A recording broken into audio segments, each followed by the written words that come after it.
Okay, welcome to the second of our Google Hangouts on air. If you've randomly come across this on YouTube, then just to let you know that these Hangouts are connected to my Facebook group, which is the Heart Sangha. So if you've strayed across this, feel free to come and join in with the Heart Sangha. Ask any questions. We have daily posts and inspirations and all kinds of stuff on there. So generally, I don't really have a plan for how this next 45 minutes is going to go. It usually consists of a little bit of meditation, or the first one did last week. Also, feel free to post any questions. I think there's a group chats option up on my right-hand side up here. So perhaps try entering questions there. There has been some problems with that before, so you may be easier asking me questions through my Facebook page, which is the Heart Sangha. Okay, it usually takes about 30 seconds up to a minute for people to be able to pick up this broadcast. So we'll probably just wait a little while, which is a good start really to spend some time maybe sitting in silence a little.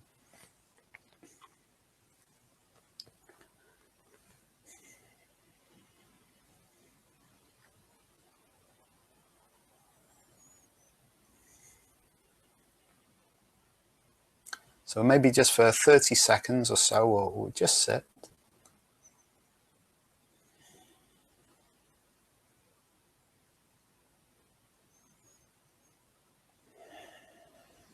Just connect with that sense of stillness you have within yourself.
Okay, great. So usually the way this goes is there'll be sections of stillness and silence as we go through the broadcast.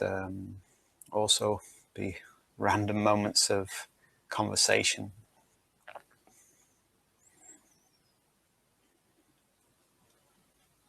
Today's been an interesting day for me in the continued deepening of what I call surrender. There's something happened which is it's kind of maybe it's what they call my karma or something, which is probably everyone's karma at some level, but around finances today. And it's something that I've seen happen, over the years, time and time again, in so much as my wife is away working and I'm kind of no money basically. And I used my last, had £10 note, so I used that as a way to pay for my petrol to get to and from work today. And there seems to be no way, I think luckily there's food in the cupboards and, of course the house is paid for the next 2 weeks. But what was interesting is what I see happen again and again, that the more I actually surrender into life, an unexpected sum of money came today through one of my classes. What it is, they pay me every few months as a block, for the few months. And so again, for about an hour, I went from having no money for food or anything when I got home, which is a major disaster because living in the West, of course, there's always tins in the cupboard, to having, you know, at the last hour, at the last minute, something that was enough to tide me over for at least the next couple of weeks. But I see this happen again and again and again. What the path, I think, teaches a lot of us to do is really to trust, to let go. But then in the yoga system, what surrender actually means, it means that I don't wake up in the morning and think, okay, I have no money. I'll just lay in bed and maybe it'll somehow float in through the window. Surrender really in the yoga system, it means you just get on with your life. You know, you follow your heart, you do what you love, you try to do the best you can. But surrender really means that you're not hung up on the outcome. So you're not thinking, well, for example, with these broadcasts, there would have been a time that I would be thinking, well, you know, is anyone going to watch? Is it going to be any good? Is anyone going to find this useful? But that's kind of being hung up on the outcome. That's not really surrender. For me to do these broadcasts, for example, or I'd say my posts in the morning, I just do it for the sake of doing it. I'm not concerned so much about how it's going to turn out. Of course, you know, I'll make sure the equipment's working to the best of my ability. But surrender on the yoga path, it's really that, is that you just live your life, you know, to the best of your ability in a way that makes you happy. You follow your heart, follow your bliss, all those kind of things. But it's kind of without stress, because you're not worried about how, you know, is there going to be the money coming through? You know, are people going to like this? Am I any good? It just doesn't feature. So that's the surrendered path in yoga, just to live freely in each moment, really, without worry about the outcome.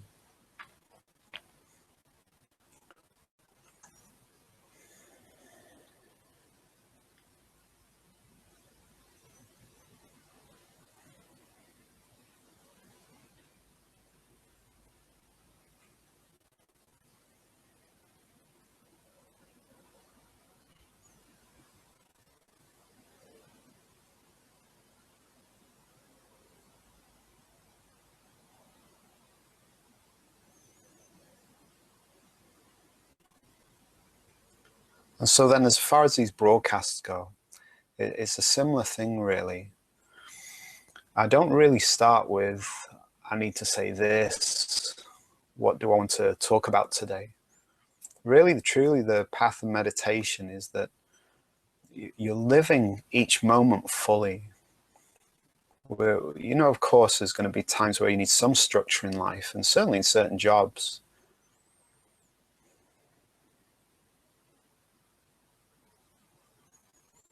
But generally, what we're trying to do in the meditative lifestyle is kind of live in that sense of meditation, that sense of stillness. So as I was saying last week about the stages of meditation, you know, in the Bhagavad Gita, meditation is really described. I think the conversation is something like Arjuna is speaking to Krishna, and he's saying, how can I control my mind? You know, it seems, I think he said, it's wild as the wind. You know, in India, they call the mind a mad monkey.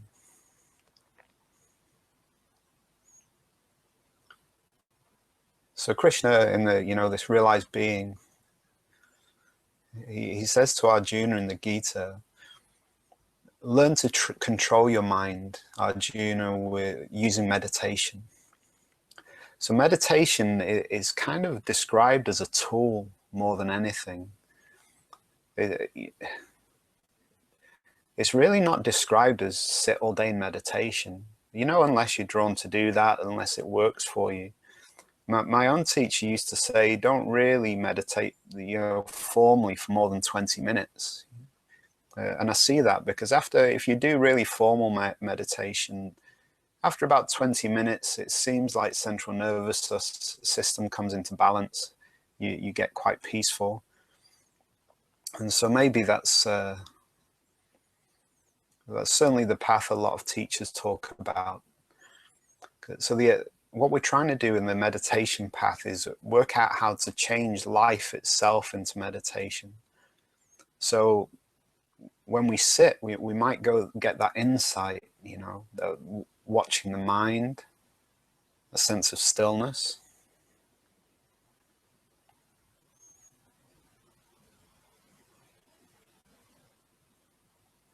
But then ultimately we're trying to figure out, okay, I think there's a great teacher in America called Michael Beckwith.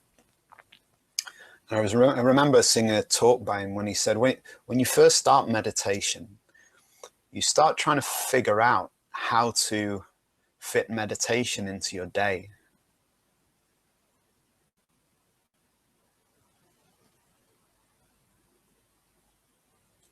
But then there comes a time where you try and work out how to fit your day into your meditation.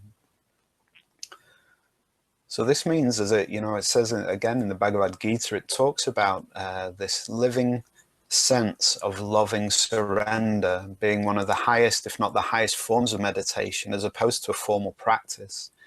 But there does seem to be a time in most people's paths where that kind of formal meditation seems very useful. It's almost like we're so hypnotized by the mind. The mind is so busy that the only way of escaping it for a short period of time is on a yoga mat or doing a Tai Chi practice or, you know, sitting down and chanting. But then eventually we try and figure out how okay, I feel this peace on my yoga mat, but I'm still arguing with my family all the time. Or I feel this peace on my yoga mat and I still get jealous over other people. So then, or we have certain emotions which are quite destructive to our lives.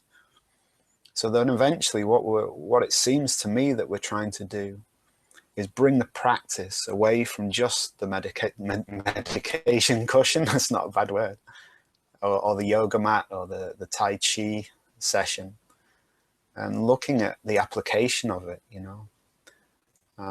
Being more gentle with myself, with other people.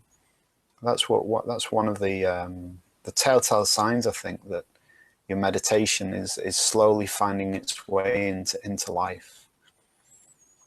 And then in the devotional traditions, you know, this is the three pillars of devotional meditative living. So one is called concentration. In a path like Zen or Taoism, the concentration will be on your sense of self. Your sense of self, the inner peace. A lot of non-duality teachers in India would, you know, that's the main thing. Look into the nature of who you are, into the nature of yourself. So that would be called the non-duality state types of meditation. And it doesn't stop there. You know, it says look into that. And, you know, at first people get a bit of peace, calm mind, and then it goes further than that, much deeper. And then the devotional path says, well, meditate not necessarily on your sense of self, but on your idea of what God is. You know, an embodied figure, like a guru, a great spiritual master. Look into the nature of that reality and see what's there. You know, get not the superficial level of a guy with a beard that walked around 2,000 years ago, much deeper than that, into the nature of that reality, almost using that as a window, a place to observe and watch. And then in my understanding of my own practice, looking into the nature of God or the divine, and listening to some of the great Advaita saints, really, and masters, they're talking about the same understanding, you know, that reality is exactly the same. So then, as I think Nigzagadanta Maharaj said, if you look deeply into the nature of yourself, you'll understand the nature of God. If you look deep enough into the nature of God, you'll understand the nature of yourself, because the two are almost seeming like two different paths are actually at the core fundamental level exactly the same. So you've been kind enough to send a couple of questions through. But before we get to those, I'd like to spend a little time just doing a little bit of meditation, really, just a bit of centering work. It's calming the mind, because no information is really going to save us. Unless it's, you know, how to use a fire escape, then it might save you, but not in that way.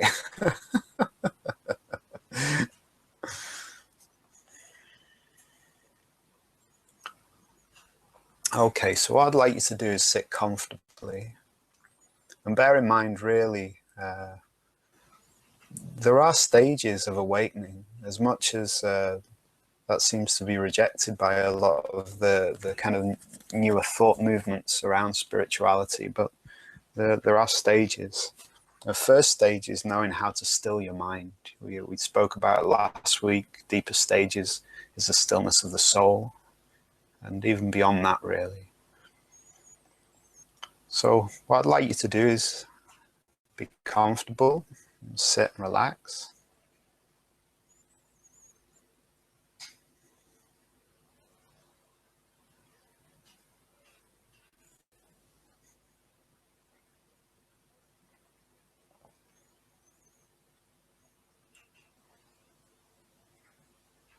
And start to bring your awareness to something tangible for you to start with.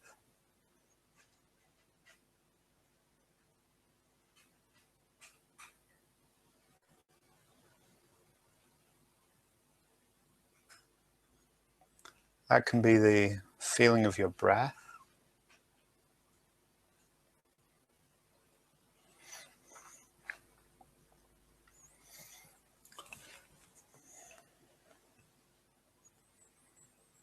It can be your own sense of self. So almost turning your view, your consciousness, your awareness within.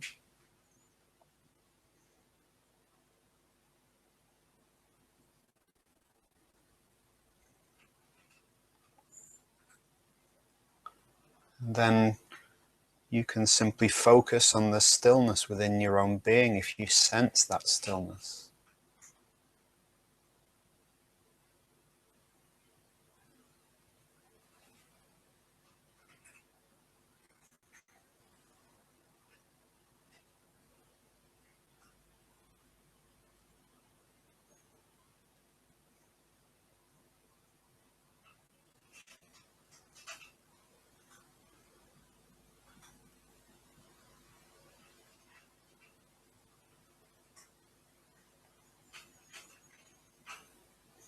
Or you can bring your awareness to the sense of the breath or the feeling of the breath. Traditionally, in yoga, this is done through the nose. So you focus on the feeling of the breath in the nose.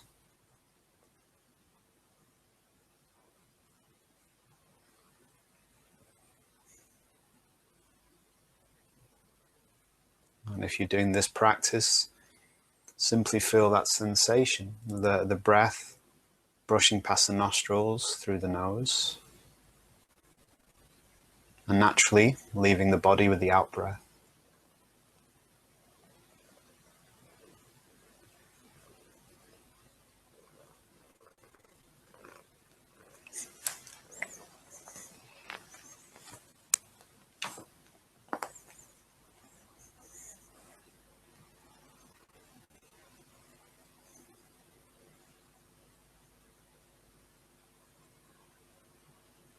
Let your breath simply rise and fall very naturally.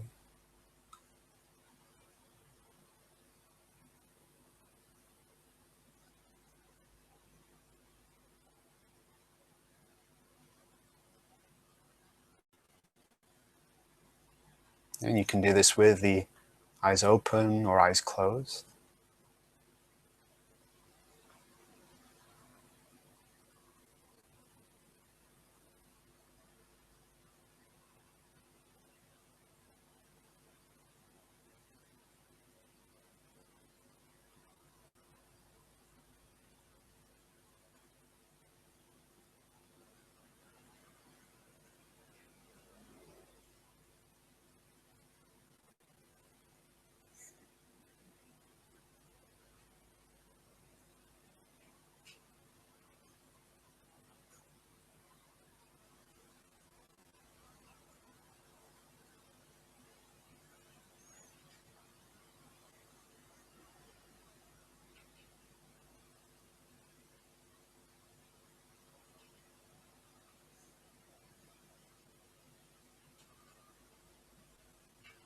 And at some point you may touch on that inner silence.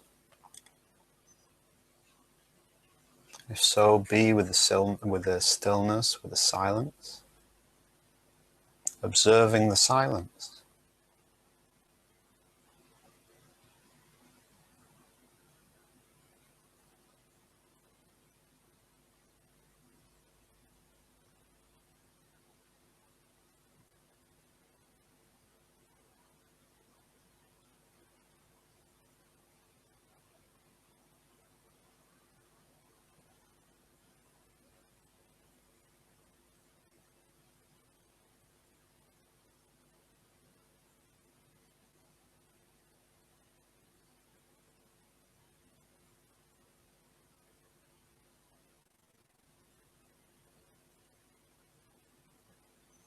And you may notice from time to time a thought occurs, the mind thinks something. But as you observe the silence, the stillness, you may find you have the capacity to allow the thoughts to simply come and go like clouds passing through the sky.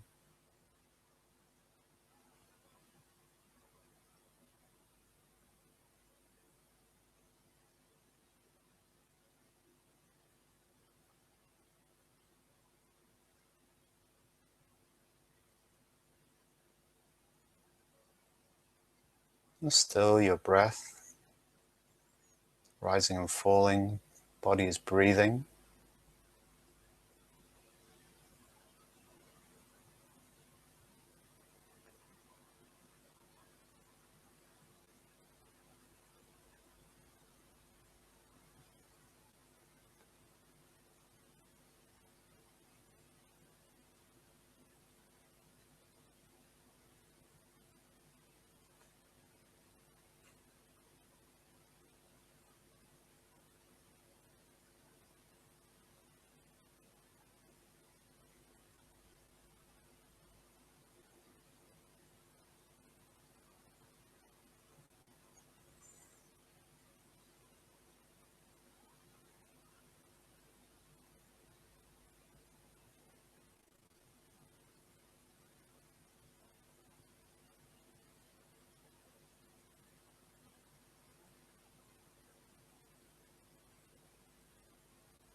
Now some paths would also say, time and again, or even sometimes constantly, the use of a mantra internally within the mind can be useful to hold that silence, to hold the mind in place, or to keep it quiet.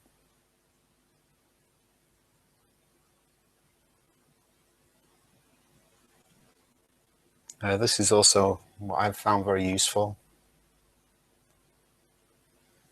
So I use my yoga tradition mantra, or very similar, is Om Sai Ram.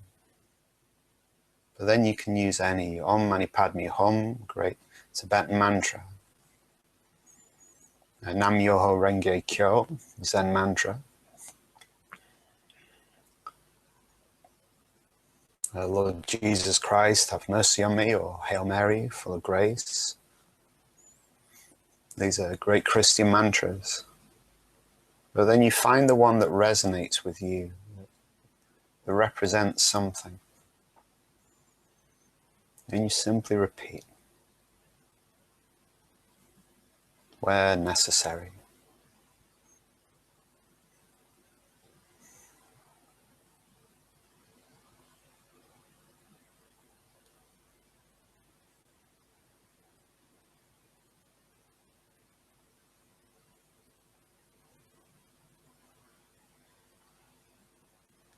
Okay, beautiful. So, you may have touched on the stillness and the silence There's no real recommendation for the time limit for meditation. You know, I did mention 20 minutes before, but I don't really like to make it too rigid.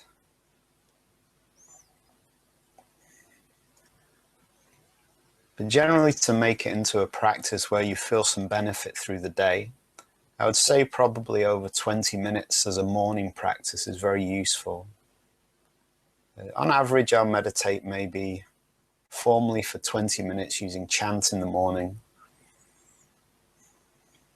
and then, you know, through the day, as often as possible when I'm driving, walking, not having to use my mind. So we're going to get on to some of the questions that have been sent through.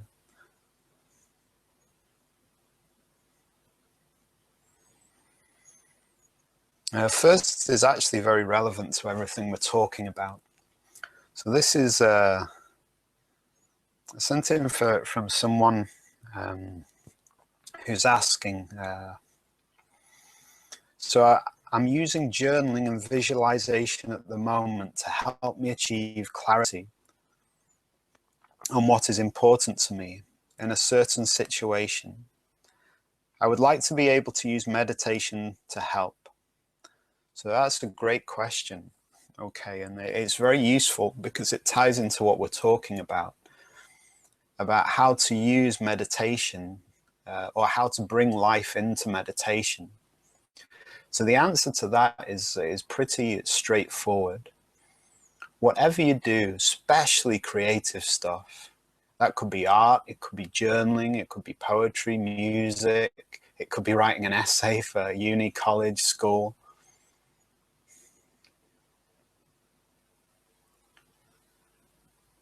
But my recommendation would be, say, for example, your question is around journaling. So I would recommend meditate before you do the journaling. And it opens the consciousness to greater insight. If we just looked on a biological level and said, okay, brain chemistry. So if we were just looking at brain chemistry, then it would stand to, you know, if we have a computer and we have loads of screens open and it's trying to do loads of different programs, loads of different jobs, it slows down and sometimes crashes or freezes up. But if you just have one program running, hopefully the program works much more quickly. So in reference to doing anything creative, by meditating before you do it, it's like closing loads of the windows down, you know, all irrelevant programs. Oh, what am I doing later today? What happened this morning? All that stuff I've got to deal with next week. Meditation, it closes all the windows down. So when you come to do the single job of journaling, you're more present to it. So then for example, when I do my posts in the morning, I still my mind first. And from the stillness, the words come. So yeah, that would be my recommendation. Let me just make sure I've answered that clearly.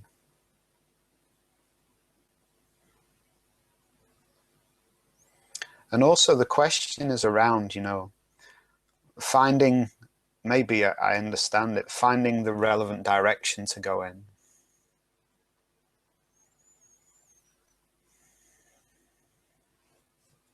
So again, you know, when I work with people who have a seemingly unsolvable problem, the first thing we'll do is sit quietly and be okay, you know, untangle the mind, close the windows down. And quite often, what needs to be understood, the right action, the right words for the journal, the clarity necessary, just appears. And it doesn't appear as a kind of, oh, should I do that? Is that the right thing to do?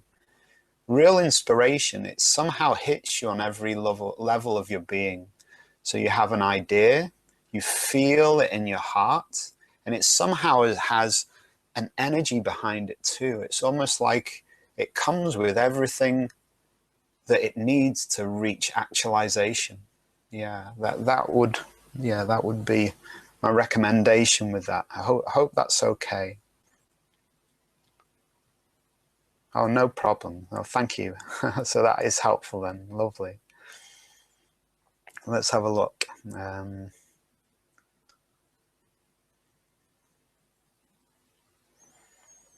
So someone is just also asking about, or talking about what I said about the money situation. Let's have a look.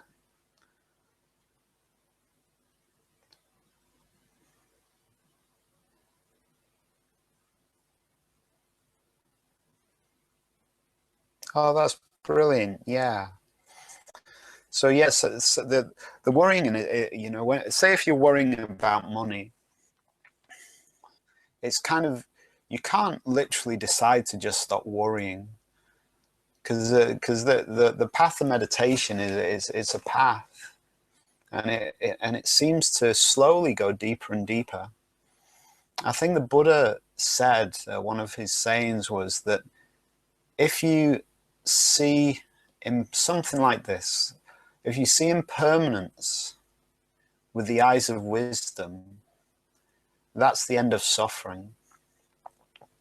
That means that the whole universe is understood as these cycles called yin and yang, coming and going. Birth, death, hot, cold, light, dark, tall, small, everything has opposites and works in this, these cycles. And so then it's kind of one of the amazing things about life is when you actually step back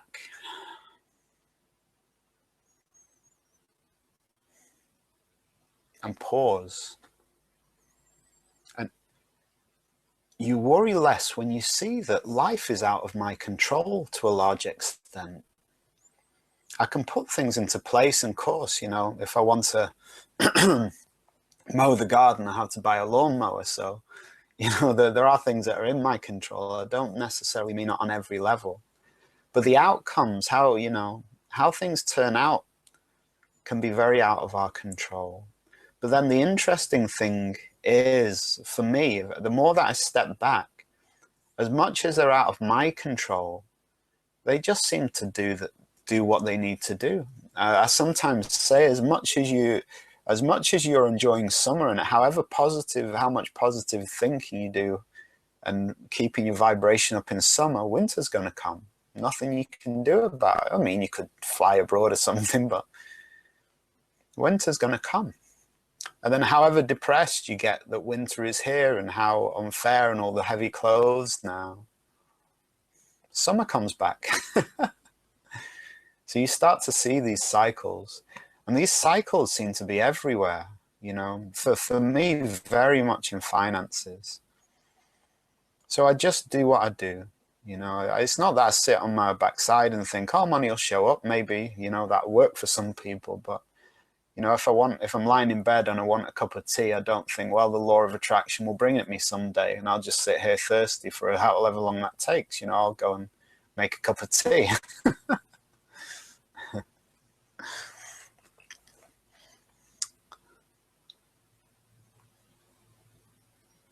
Oh, very good. So I'm glad those things have been useful for you.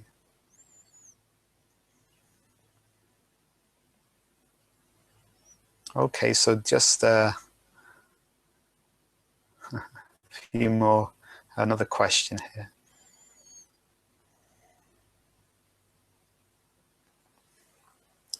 So the question is, how can I have more peace around wanting to move home and have my own space and the money coming for that? That's a great question. It kind of ties in with what we talked about before. That actually we start by kind of clearing the mind. So it's kind of a really hard paradox to deal with when we want something, because we partly have to acknowledge that we want something, but partly we have to acknowledge that the more we want something, that wanting is quite uncomfortable. It might be kind of exciting at first, but especially if we can't do anything about it, it becomes hellish. Because in a nutshell, the nature of desire is, over there is nicer than here. So the future contains more happiness than the moment. And so in a way, we take the natural happiness that we have in the moment and we project it into a future event, and then we get unhappy because the natural happiness we've now put a delay to, put a stop to, with the happiness that's here. So it's the acknowledgement, you know, that I love the Dalai Lama's expression, where he says, if you can do something about it, no need to worry, which means be at peace. And then he said, if you can't do anything about it, no need to worry, which means, again, you can just be at peace. So we just do what we can do. You know, there's nothing wrong with wanting our own place, our own life, as long as that wanting doesn't create a staleness, a depression, a suffering. Then that, I think that even that type of mindset, the tightness in the mind, the confusion, the bitterness, the frustration, can put us further into the problem. There may be an inevitability to it, a time where we have to be uncomfortable for a while. And maybe if we just use that as a springboard, you know, to make a change, to shift in the direction we can go in, then it's useful. I think that the problem is when we get stuck there and just stuck in a cycle. So let me just make sure I've answered this question. So how can I have more peace around wanting to move?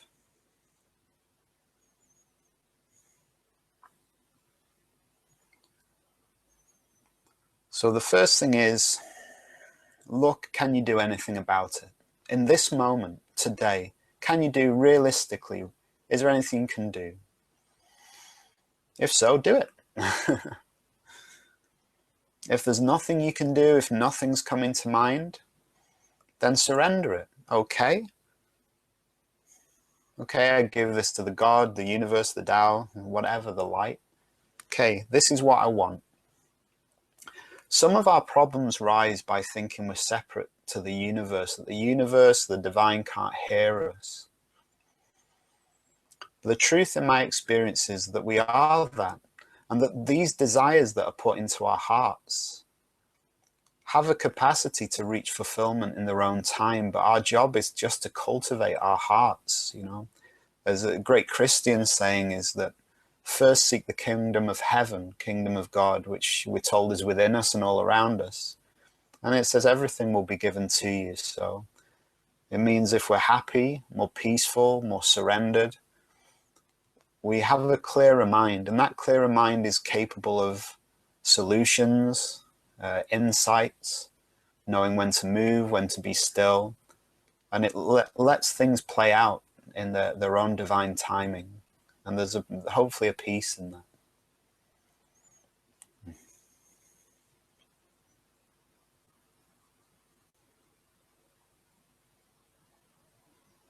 And also, you know, the second part of the question is, how can I have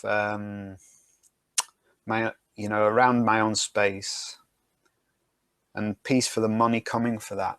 You say that in a way, that's a limitation. So, okay, I want to move house. And then we kind of, I believe part of the mistake is saying to the universe, well, I need the money for that, you know, or the divine or whatever. Because that cuts off so many other routes, you know. That cuts off.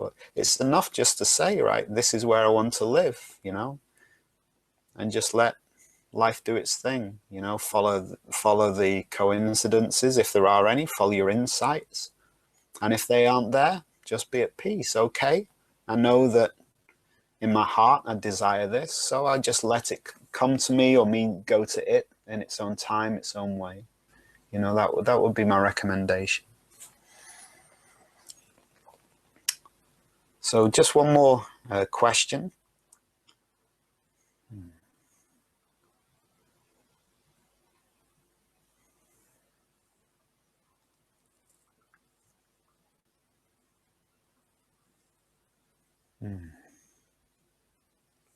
Okay, big one, you know. So a lot of the questions are about money, and because it's a big thing, you know, a big thing here, and I've had so many money problems. You know, I've been times when I've driven to work without having enough petrol to get home again, and not having the money to put in my tank, and just hoping some coincidence happened while I was at work, and you know, they tended to. Okay, so just final question for today. So someone that is experiencing what you would call financial disaster at the moment from debt that was gained in the past, that was kind of unavoidable. And now there's incredible guilt around, you know, that I may have wasted, that this person saying that I may have, down to the lack of money I was bringing home. All I can do is work hard. I'm struggling to forgive myself. The feeling I shouldn't have been so idle when I should have been providing. Yeah. So struggling to forgive yourself.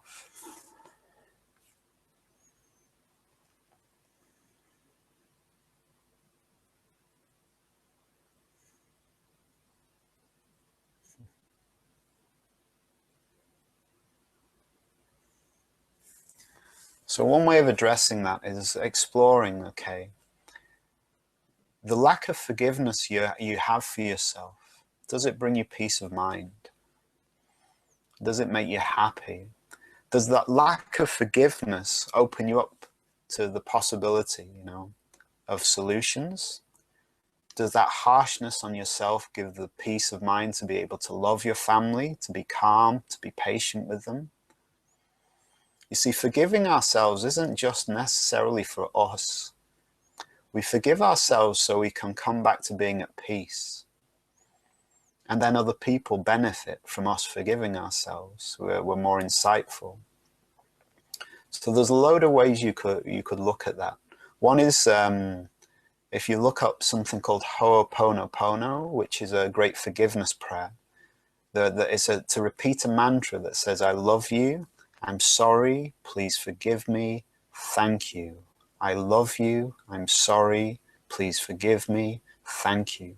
And you just repeat that as a mantra as the lack of forgiveness, the fear, as all that surfaces, you repeat that to yourself, and that has a way of cleansing. The other thing is that realizing that lack of forgiveness is unnatural. So what that means is the inability to forgive is a thought form. It's just a thought form. So the memory plays, a story or a bundle of thoughts happen in relation to that memory. Oh, this means this, and this means you're no good, and then there's these problems. But that's just thinking. Actually, you could also say another way of dealing with it is realizing that lack of forgiveness is just a memory that plays out in a story, bundle of thoughts, noise that happens in the mind. Without that thinking, you have no past. Your past is just a construct of the imagination. It's gone, nowhere to be found. So one way is come back to a mantra, do some meditation, raise your vibration, watch a comedy, watch Father Ted's. Do something to stop you thinking. And when you're not thinking about the past, you're already forgiven because you're not holding on to anything. And so that's one aspect. The other aspect of your question is, let me just get this right.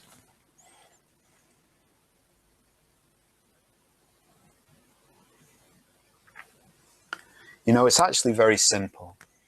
They're very simple. So this situation that I find myself in now, a big financial problem, it's a cliche, but it's true, okay? So I'm just going to say it. No problem is too big for the universe, for the divine. No problem at all. Even when we can't see the way out. So we turn to insight. We turn to stillness. Okay, I don't get this. This problem is bigger than me. We then examine the thought process that's happening in relation to our future. So all this bad, you know, I'm facing financial problems, financial ruin.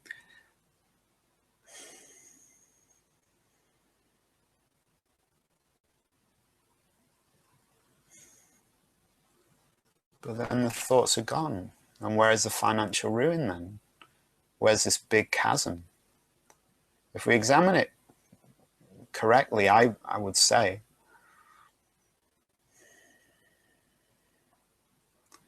financial ruin is another fiction in the mind. What I mean by that, it's a mental construction about the future, that I know how this is going to turn out, and this is going to be bad, and we're going to lose the house, and we'll live on the streets, and da-da-da-da-da-da-da. You know, I've had all those thoughts. So then the simple mantra from devotional path is, okay, your will be done. Your will be done. This problem's too big for me. I give it to you. You know, whatever that you is for you, to life itself. Okay, and then we might have some peace again. Might have some calm. Might have some calm again. I've lived on the streets. I've lost everything. My house is burnt down. I've had all that happen, but only in my mind, not in real life. And I was certain those things were going to happen. Absolutely certain. Because there was no reason that they wouldn't, that logically, no reason all those bad things wouldn't happen. So I surrendered, okay. Almost the feeling of, okay, if that's what you want, okay. Never happened, not once. Not once. So with a calm mind, no need for forgiveness, because you already have the peace. You know, look at life, you know. Now, there's no judgment in the universe. Whoever you are, sun shines on you, stars shine on you. Whoever you are, a tree shields you from the midday sun. So judgment is only in our mind. It's our holding on to the past. Okay. So, thank you. Yeah, I'm glad you find that handy. So I guess that starts to round up this week's spiritual hangout. I've really enjoyed spending time with, you know, the viewers that we've had at the bottom of the screen. I don't know who you are or where you live, but I will find you. I'm joking. But it just lets me know people are watching. So thanks for watching and for asking your questions. And we just maybe finish very quickly by again choosing surrender, let go,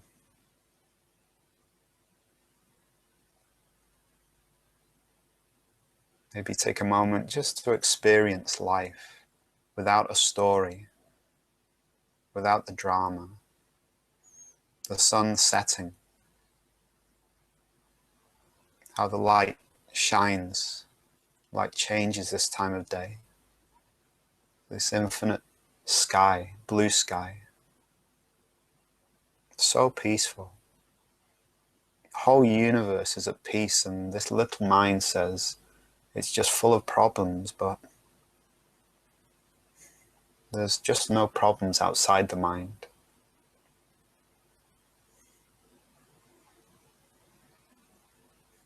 Okay. So I'll see you next week, maybe.